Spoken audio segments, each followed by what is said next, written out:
Welcome everyone to my channel. If you haven't been here before, pull up a seat, sit down. We are going to do our 2026 January wrap-up. It's the first one of the year. And look at all the books I have read for January. 7 books, of course. Because that's what I'm trying to keep my goal at, is 7 books. Yeah. I think, 7 books. So here we are with our 7 books. The first one is And Then There Were None by Agatha Christie. I listened to the Audible of this and I gotta say it was really good. I will also say that if the ending of it, the little manuscript thing that they found and was typed up and everything that they found in the little bottle that tells the ending of the story, if that hadn't been in there, it would have been a mystery left unsolved because it was a mystery. Because even the police officers wouldn't have been able to solve it, because it was a really good mystery of who murdered 10 people on this lovely fucking island, and it could have been like a huge never find out, but then she lives to sing at the end that just spoils everything for you. Really sad. So, what made me read this book? Agatha Christie is a really good mystery and horror writer. Mystery writer mainly. And I want to explore more of other mystery writers besides Sir Arthur Conan Doyle. So here is the back. 10 strangers are lured to an isolated island mansion off the Devon coast by a mysterious U.N. Owen. 9. At dinner, a recorded message accuses each of them in turn of having a guilty secret, and by the end of the night, one of the guests is dead. 8. Stricken by a violent storm and haunted by a nursery rhyme, counting down one by one. One by one, they begin to die. 7. Who among them is the killer, and will any of them survive? No, none of them survive. 10 people die.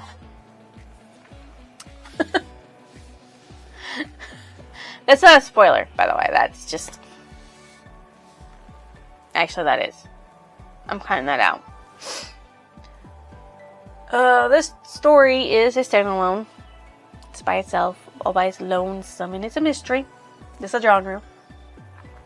What did I think about this book?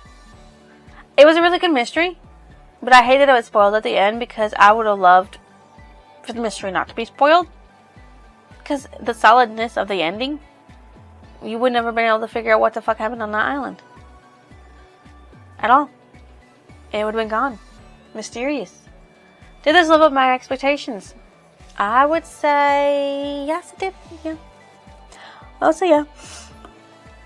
It was really good for what it was. Except for the spoiler. Should you go and read this story? Yeah. Do it. Go ahead and read it. If you like mysteries, definitely.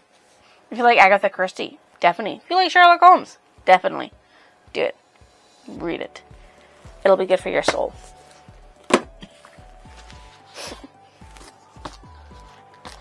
Pleasure Unbound by Larissa Iona.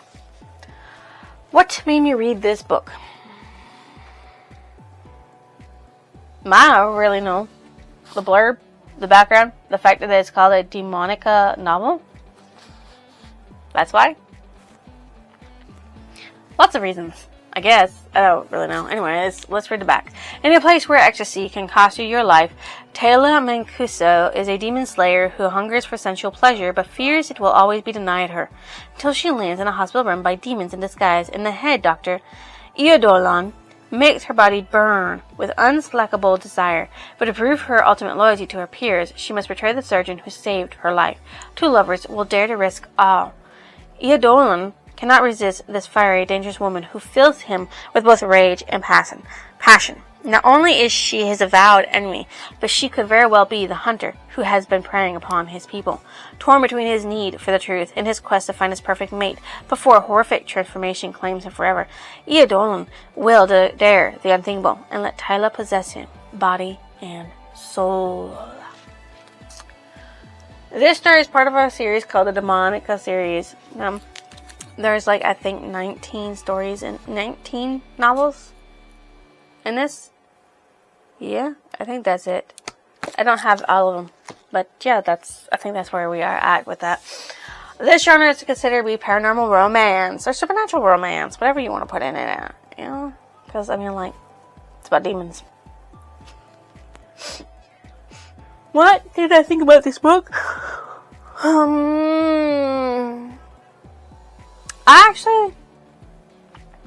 I like this book better than I like The Fair Warriors so far. Simply because even though Eidolon is a incubus type demon, he does not try to force himself upon Taylor at all. He really doesn't want to force himself upon anybody at all. A very, very good, polite type of demon. And I like that. I like that. That's very, very good for me. Did this live up to my expectations? Yes. It did. It lived up to my expectations very well. I was enjoying it. I enjoyed it throughout the whole time I was reading it. I feel bad for Jem and Taylor and Eidolon and Shade and Ken. I'm going to call him Ken. I don't remember his full name. It's some weird name. I feel bad for them. Some shit happens and I feel bad for him because of it. But it's really good. Should you go and read the story/series? Yes. If you like the Midnight Braid series, if you like the Shadow Dweller series, if you like the Nightwalker series, if you even like the Fair Warrior series, yes, read. You will like this too. Read. Solo leveling too, but you're going. What made me read this book? Well, it's the second book in the solo leveling novel serialization. And it's really good, and I loved it, and I couldn't wait for more. So, Arise! Once dubbed the weakest human of all mankind, Jinwoo is now, well, something else entirely. Armed with his mysterious system, he's currently powerful enough to single-handedly clear dungeons that once would have proven life-threatening. He just has to ready himself to take on the demon's castle. And what better way to do so than finishing a quest? Exclusive new weapons and skills from an assassin-class job may be exactly what Jinwoo needs, but the system seems to have other plans for him. Dun dun dun. This story is part of a series called Solo Leveling.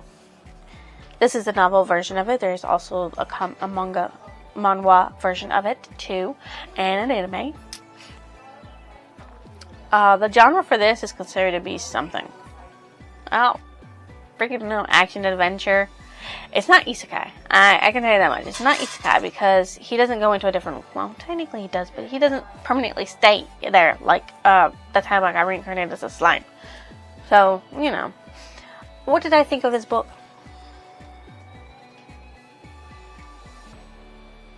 I loved it. Did it live up to my expectations? Yes. Yes, it did. It lived up to it so fucking much. Should you go and read the story/series? Yeah. Yeah, I mean, like, if you like things like the Tomb Raiders, something or another. If you just like shit, I don't know what to tell you. Just go ahead and read it. It's really good. I promise you. It's a good series. It's a very good series. I loved it. I enjoyed it. So go ahead and read it. Okay. The Red Queen by Victoria Aveyard. What made me read this book? I heard things. So I wanted to try it out. That's all there is to it. I heard things. And I wanted to try it out. I don't know what else to tell you, okay? So, Mare Barrow's world is divided by blood. Those with red and those with silver. Mare and her family are lowly reds, destined to serve the Silver Elite, whose supernatural abilities make them nearly gods. When Mare accidentally discovers a power of her own she didn't know she had, the Silver King is forced to hide the impossibility of her power and pretend she's a long-lost Silver Princess betrothed to one of his sons. Soon Mare is drawn into the Silver World, where loyalty and desire can tear you apart, and the only certainty is betrayal. And before long, her actions put into motion a deadly and violent dance, putting prince against prince and Mare against her own heart. Note: not a long-lost princess, a long-lost nobility house that will become a princess. That's there. Okay. This book is part of a series called The Red Queen. There is a quartet. There's 4 books to it. And I can't wait to read Glass Sword. See what happens next. What is the genre? I want to say supernatural romance, because it does have romance in it. It's very supernaturally. I mean, superhuman powered people. Yeah. And Silver Blood, definitely supernatural-ish. What did I think of the book? I enjoyed it. I enjoyed the intrigue. I enjoyed her trying to mesh to save her family. Her trying to become part of something she is not. And at the same time struggling with her own identity in a way that makes her happy. Though I could say that Mary is a little whiny bitch. She's a whiny bitch. She whines a lot. She also sits there and does a lot of things to herself and does a lot of things to other people in a way that she could have avoided. And she's not very fucking smart about a lot of things she does. Did this live up to my expectations? I mean, like, I rated it high, so yeah. I would say yeah. Yeah. The twist was good. So yeah. Should you go and read the story/series? Yes. Yes, you should. You should. You should. That's about all I can say about it, okay? You should. Hour of the Pumpkin Queen by Megan Shepherd. What made me read this book? It is the second book in the Pumpkin Queen series that started with Shay Earnshaw. So yes, of course I was going to continue reading. Duh. Is Sally's time as Pumpkin Queen running out? 1 year has passed since Sally wed her beloved Jack Skellington, and stepped into her role as Queen of Halloween Town. Even with Jack at her side, though, being a ruler isn't easy, and Sally feels uncertain of her future. Her seams are stretched thin with her royal duties, her newfound family in Dreamtown, and a desire to bring citizens from across the hinterlands together. Then a simple potion demonstration at Sally's inaugural Halloween expedition goes horribly wrong, and things unravel fast. Sally and her new ragdoll apprentice, Luna, fall through a mysterious portal, landing in a new realm called Time Town. They soon discover that someone has tampered with the clock that controls Halloween Town, and Sally cannot return to the present-day version of her home unless she finds the culprit and resets time. Sally and Luna embark on a journey encountering more towns, friends, and foes along the way. But the clock is ticking, and as Sally fights to save Jack in her hometown, she wonders what kind of future she really wants and what she must sacrifice to get it. Tick, tick, tick, tick, tick, tick, tick. Tick, tick, tick, tick, tick, tick, tick. This, like I said, is part of a series called Pumpkin Queen. It's a 3-book series. There's a 3rd one planned, but that one won't come out until July. So I have to wait until July to be able to read it. Well, put it in my TBR and read it. Oh, I mean, it's already in my TBR, but if I pull it before July, I can't read it. If I pull it after July, I can. That's just the way it goes. The cookie crumbles in a terrible way. This genre is considered to be a young adult fantasy. I'm going to assume. I didn't look up anything for these. I just finished the last book and I was like, let me do this. Wrapup. What did I think of the book? I enjoyed it. I like how it was almost practically seamless from writer to writer. But they do have their own little flair and styles in it. I like how the consistency of Sally questioning everything she does and Jack's undivided devotion to Sally and everything she does, and his worry for her. Like, he worries, like, are you sure you're not pushing yourself too hard? Are you sure you can do this? Why don't you take some time and relax? And at one point, he's like, I will go on because I need you in my life. Oh, Jack. You're so good to Sally. You really are. You're just so good. Did this live up to my expectations? Yeah. I liked it, even though the shift change in author. I really wish the author would have stayed the same, though, simply because shift changing authors for a continuation series is kind of is a hit or miss. The author could hit it perfectly or miss, or they could hit it in a way that makes it okay to continue reading, or miss. So the fact that she didn't miss is good. It's like I said, they got their own little flares in it, and more towns and everything, and more interspersed conceptions of the characters is really interesting in and of itself. So should you go and read the story/series? Yeah, I think you should. If you liked Nightmare Before Christmas, yeah, I think it's a really good play on what happens in Nightmare Before Christmas and how everything fits in to that type of universe in a more cohesive seeming way. Because Jack gets all the adventures that he doesn't get no adventures, but he does get adventures, I guess. In his own way.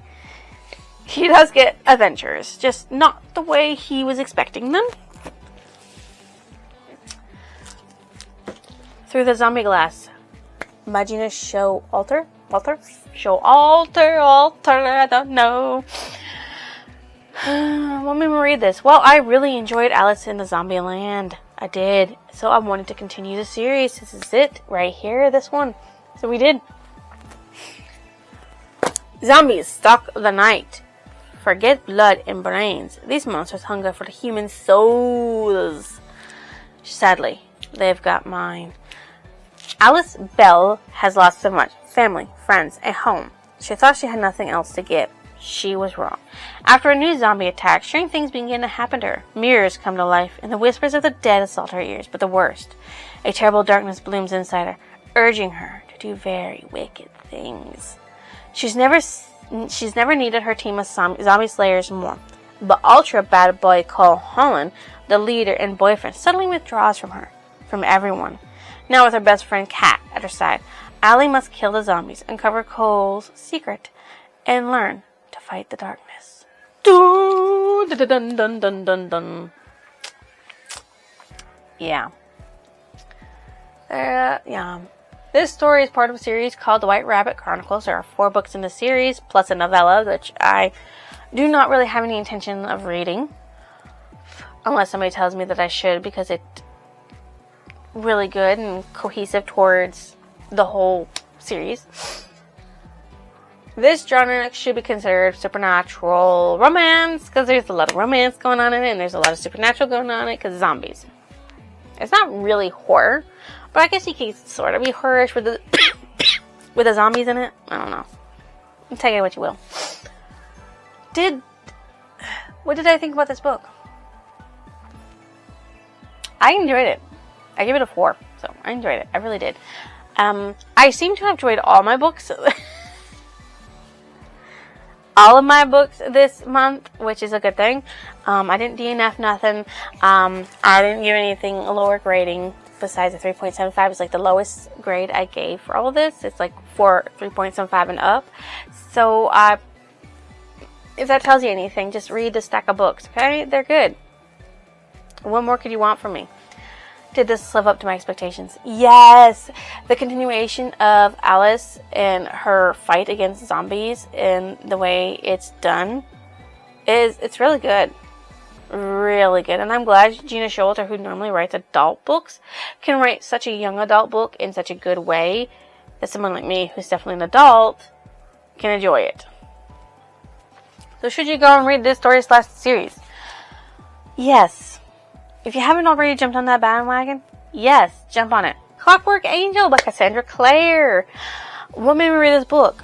Well, I've been reading every Cassandra Clare book I have gotten my hands on so far that deal with the Shadowhunters world, such as the first book in The Last Hours, the first book in The Dark Artifacts, and of course I have read some of the Mortal Instruments, but I have not read them for this channel, which I will, of course. So, of course, the Infernal Devices first book had to have been on that list of things I must read. Now I have to go and get Clockwork Prince, because I enjoyed this book. This book is part of a series called the Shadowhunters, the Infernal Devices too. So, the back. When Tessa Gray crosses the ocean to find her brother in Victorian England, something terrifying is waiting for her in London's downworld, kidnapped by the mysterious Dark Sisters, who are members of a secret organization called the Pandemonium Club. Tessa soon learns that she has the power to transform into another person. The Magister, the shadowy figure who runs the club, will stop at nothing to claim Tessa's power for his own. Friendless and hunted, Tessa takes refuge with the Shadowhunters, warriors dedicated to ridding the world of demons. So she soon finds herself fascinated by and torn between two best friends, James and Will. As Tessa is drawn deep into a plot that threatens to destroy the Shadowhunters, she realizes that she may need to choose between saving her brother and helping her new friends save the world, and that love may be the most dangerous magic of all. Dun dun dun! Dun dun. This genre is considered to be young adult fantasy, I'm going to assume. Maybe even supernatural. Like I said, I didn't look up anything for these, okay? What did I think of the book? I love that we get Tessa's background in this, and Gems and Will's. I love it. I love it. And you guys should go and read it. It's really good. The way she connects things, the way she makes things, the creatures, the monsters, every book has a different plot point, every book has a different bad guy, a different way the bad guy works. I mean, like mechanical beings in this one. Oh, what can I say? Ghosts in the next one, ghost demons and things like that, and then instruments like the Mortal Cup and the Mortal Instruments. Like that's what the whole series is about, is those instruments and how they can control the world of Shadowhunters. And then there's of course the Lady Midnight series, the Dark Artifacts, which deals with the Book of the Dead and a lady coming back from the freaking dead. So yes, it's all different in its own way. And I enjoy that. So, did this live up to my expectations? Yeah, it did. I enjoyed the book. It's like a 4.5, I think. I gave this one a 4.5. I think this is one I did give the 4.5 to. Yes, this is the one I gave the 4.5 to. The highest rating one out of my whole reads. So, yeah. That's what I can tell you. It's good. It's great. It's wonderful. I enjoyed it so very much. So, should you go and read this story/series? Yes, do it. There might be young adults, might be teenagers, on the cusp of adulthood, but it's still a good story. It's still got good romance in it. I mean, this one has very little romance in it, but Tessa doesn't really know both boys yet. So the romance, I'm going to assume, is going to spark more in the second and third book, but I'm still looking forward to it in its own way. So, with that, I'm going to show you one more time all of the books. I'm not even going to bother holding them up. I'm just going to show you the books. These are the books, okay, that I read for my TBR for January of 2026. This is my wrap-up. So, if you guys think I deserve a like, comment, or even your lovely subscription, would you go ahead and drop it down below. I will see you next illusion.